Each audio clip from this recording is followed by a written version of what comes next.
As the Durban Port is working around the clock to clear its over 70,000 container backlog, it is having a negative impact in the two ports in Nelson Mandela Bay, Gqeberha Port and Ngqura. Local companies have resorted to transporting their goods via roads, skipping the two ports due to delays. But transporting via road is more costly and high risk. Production lines have also been impacted. In the build-up to that, we've actually had major shipping lines skipping our ports, so they're not utilising our two ports that we have here.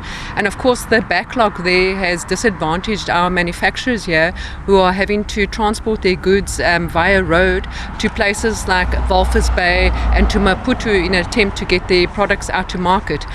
We've also had challenges where production lines have come to a halt because the components haven't arrived, so workers have been put on short time.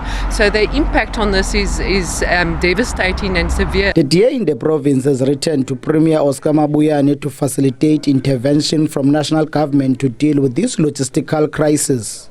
The party says the automotive sector is losing patience with government, which will have a negative impact on the economy of the province. The vehicle manufacturer giant Volkswagen was one of the companies that expressed unhappiness with the direction of government. We know that many ships carrying containers are currently bypassing the Eastern Cape ports due to delays experienced at other ports so that they can avoid the additional cost of stopping at our ports.